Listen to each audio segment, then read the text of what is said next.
Why, then the champions are prepared, and stay for nothing but his majesty's approach.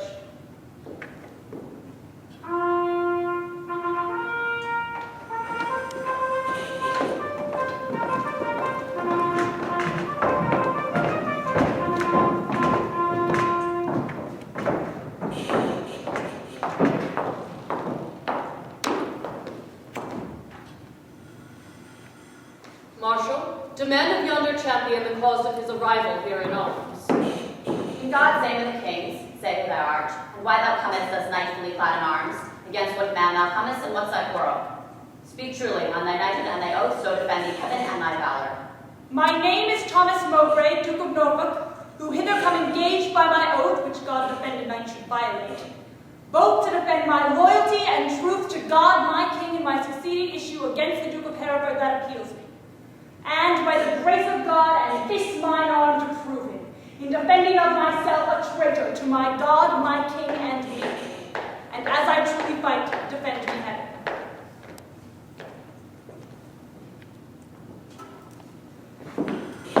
What is thy name, and wherefore comest thou hither before King Richard and his royalists? Against whom comest thou, and what's thy quarrel?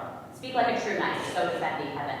Harry of Hereford, Lancaster, and Derby am I, who here do ready stand to prove, by God's grace and my body's valor, in lists against the Duke of Norfolk, Thomas Mowbray, that he is a traitor, foul and dangerous to God in heaven, King Richard, and to me. And as I truly fight, defend me heaven.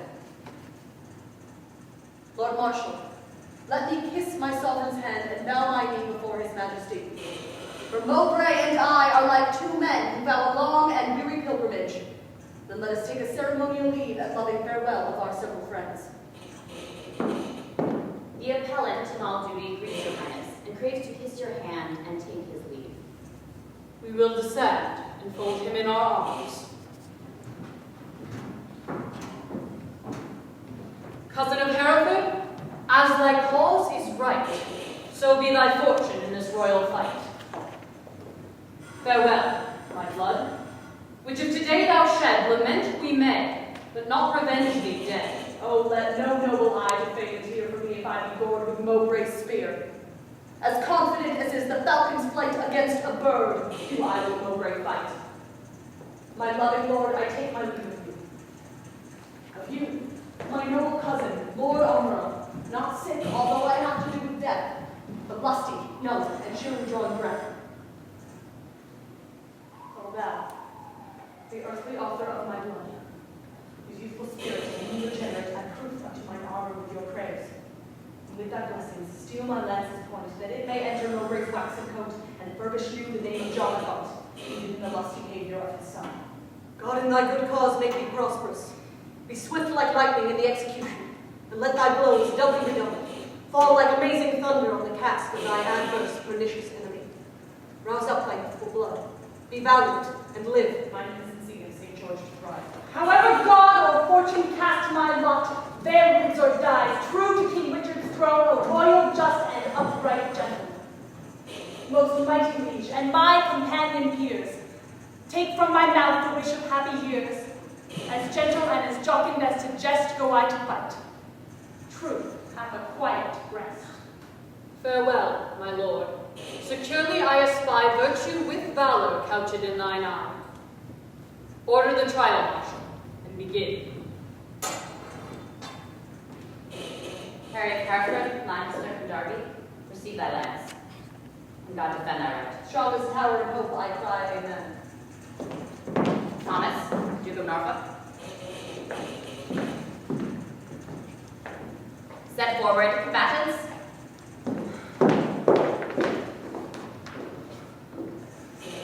And begin.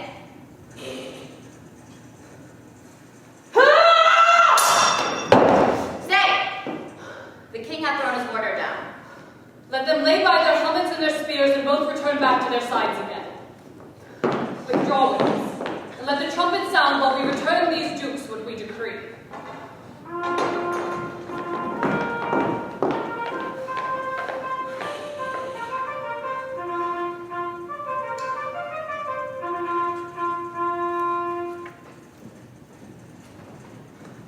Draw near, and list what with our counsel we have done. for that our kingdom's soil should not be stained with that dear blood which it hath fostered. And for we think the eagle-winged pride of sky-aspiring and ambitious thoughts, with rival-hating envy set on you to wake our peace, which in our country's cradle draws the sweet infant breath of gentle sleep, which so roused up with boisterous untuned drums and grating sharp of wrathful iron arms, might from our quiet confines fright their peace, and make us wade even in our kindred's blood. Therefore we banish you our territories. You, cousin Hereford, upon pain of life, until twice 5 summers have enriched our fields, shall not regreet these fair dominions, but tread the stranger paths of banishment. Your will be done. This must my comfort be. Sun that warms you here shall shine on me. And those golden beams to you here lent shall point on me and gild my banishment. Norfolk, to thee remains a heavier doom, which I with some unwillingness pronounce. The sly, slow hours shall not determinate the dateless limit of thy dear exile. The hopeless word of never to return breathe I against thee, upon pain of life. A heavy sentence, my most sovereign liege, and all unlooked for from your highness' mouth. A dearer merit, not so deep a main as to be cast forth in the common air, have I deserved at your highness' hands. The language I have learned these 40 years, my native English now I must forego. Within my lips you have enjailed my tongue, doubly portcullis between my teeth and lips, and dull, unfeeling, barren ignorance is made my jailer to attend on me.